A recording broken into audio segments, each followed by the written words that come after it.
Corey RX. Come and follow my team. Go follow the page now, RX_elites. Again, that is RX_.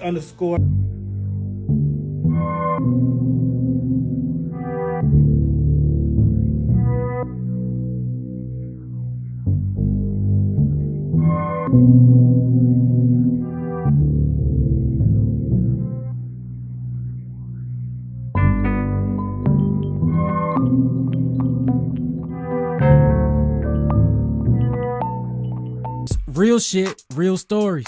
Come get a bite at the Lunch Meat Podcast. Welcome to the Lunch Meat Podcast, and today we have Ryan, one of RX Elite Barbers, Yes, one sir. of the best barbers in Atlanta. Yes, sir. We're up and coming, I might say too as well. Ladies and gentlemen, Mr. Ryan here. How you doing, Ryan? Good. That's good, man. It's a pleasure to have you on the show. Yes, sir. You know, you looking fly, you dressed and impressed. You know, let everybody know what you got on right now, you know. I mean, shit, just fly. Just fly. All right, Ryan. So, Ryan, let everyone know where you're from. I'm from Atlanta, Georgia. Mm-hmm. Yes, sir. I'm born and raised. Mm-hmm. Yep. So, what part of Atlanta is like? I know there's different zones, all that. Well, I actually was born in Emory, right around the corner, like Okay. at the heart of Atlanta. But I grew up in Stone Mountain, East Atlanta. Okay, I live right there in Stone, like near there. You know, Lawrenceville. Well, Metropolitan. Yeah, I know what you're talking All about. right, cool, Lawrenceville, yeah. cool. So, what got you started in barbering?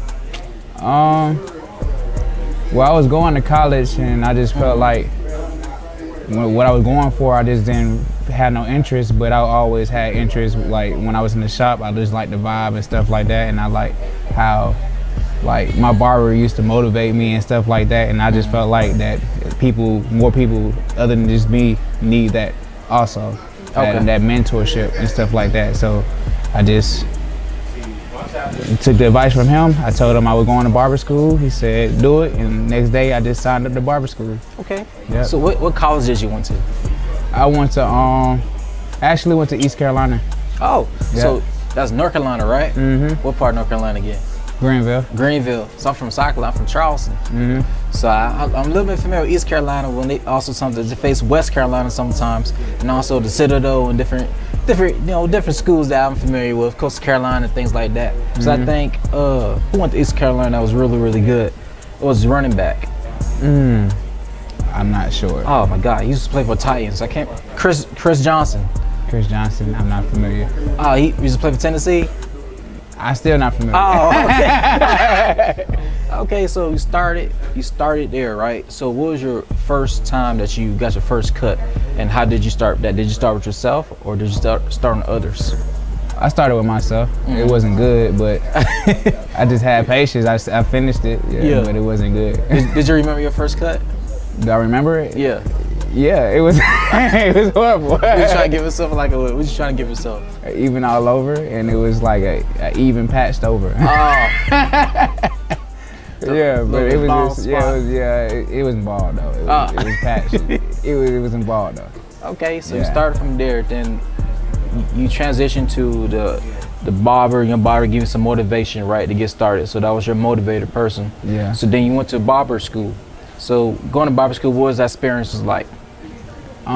Shoot, it was tough because I had to pay bills still, and I just had to stay motivated. I had my son when I was in barber school. He was a newborn, so I just had to stay focused and go through I just knew what my goals were, and I just had to use that to stay focused. And I actually quit my full-time job just to stay just to do what I wanted to do, because I knew my purpose. I knew I didn't want to clock in and work for someone. I just wanted to have time for my son and my family, basically.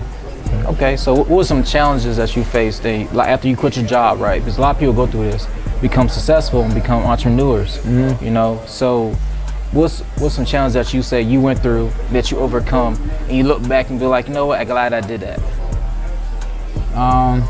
You talking about challenges as in going through barber school? Yes, sir. I mean, honestly, I mean,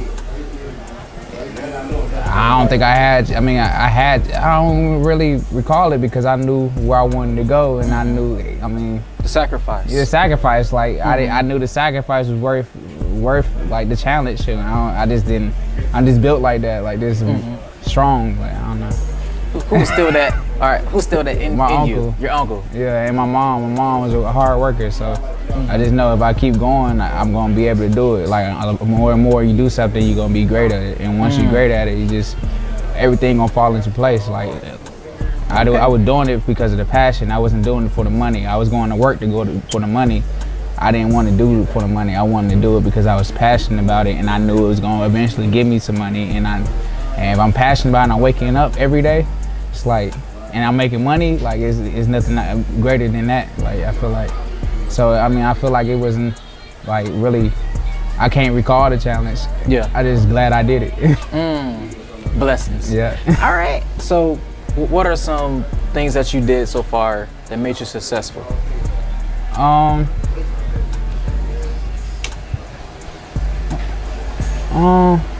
What you mean, as in barber?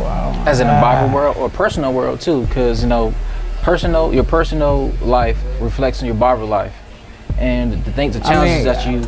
I sacrificed the friends I had, like the friends I was around, like they wasn't like the people I wanted to be around all my life, and they wasn't going down the right road. So I just sacrificed that and just put my priorities straight. So, I forgot the question. No, you good. I forgot the day. I forgot. Dang. So, what's some things that made you successful? Dang, I ain't messed up. No, you good. Keep going.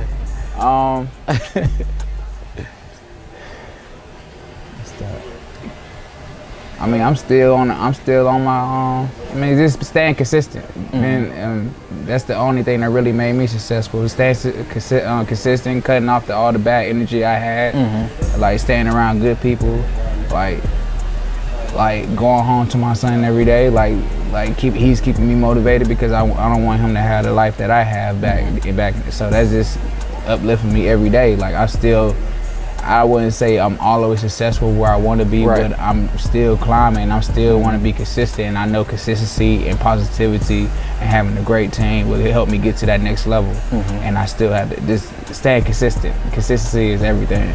And share some consistent things that you do. So I mean, like a routine or some sort. Shoot, I get up in the morning at 5 o'clock, go work out, come to the shop by 7 o'clock. I keep my, just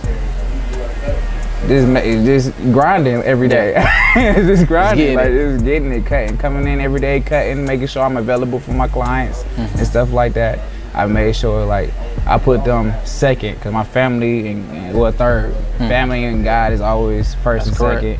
And I just try to put my clients in that third spot, and just make sure I'm always there. I even move down 4 minutes away from the shop and pay more rent so I can be more successful and I can gain more clients and stuff like that.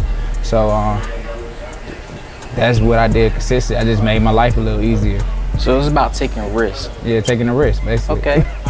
So I'm taking a risk every day. Every time I meet someone new, I'm the type of person, I walk into someone random, So I grew up with a cell phone. So 18 years old, that's when I got my first little technology. So the whole time, if I want to talk to somebody, I gotta walk to a total stranger, ask them, hey man, how you doing? What's up, man? Blah blah blah. That's how I got good at this. Talking to strangers, getting to know them a certain way, taking risks at that part. So I understand that. All right. So what separates you from others in the barber world and as a person?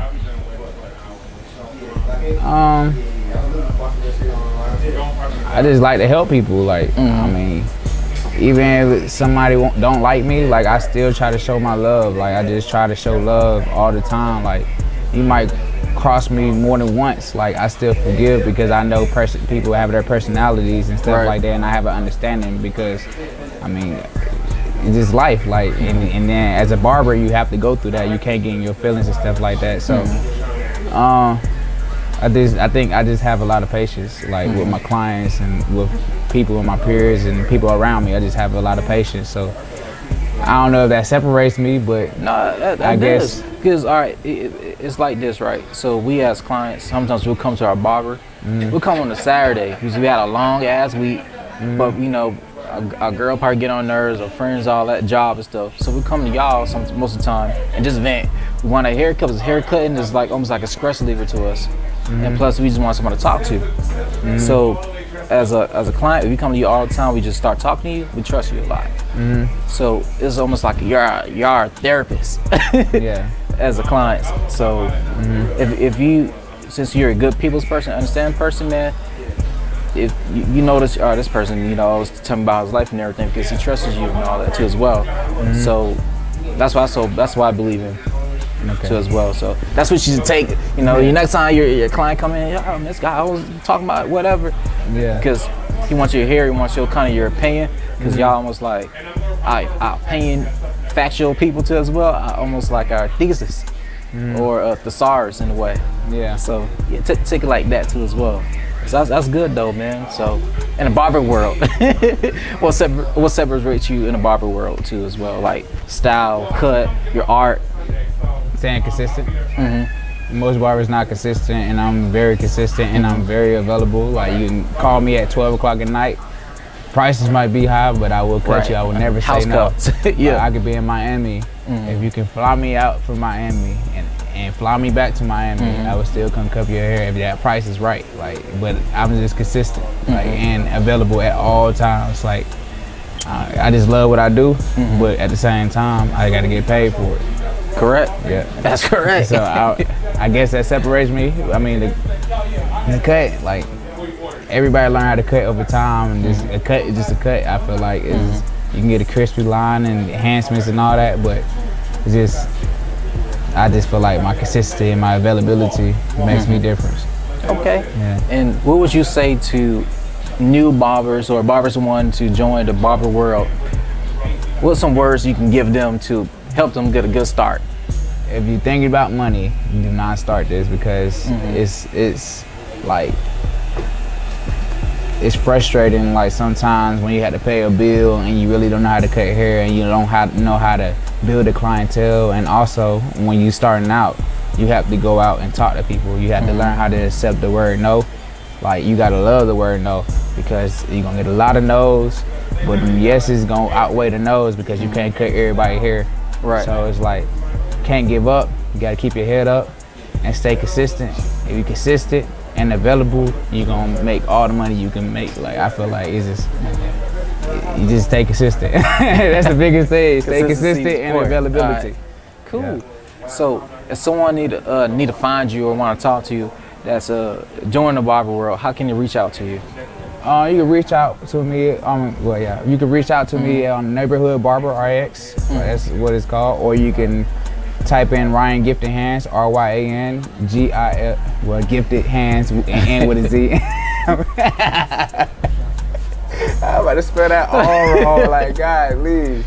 I'm sorry, y'all. Oh, go ahead, say it again. That is Neighborhood Barber RX. Or you can, I ain't gonna tell my number up there. Neighborhood Barber RX. Neighborhood Barber RX. All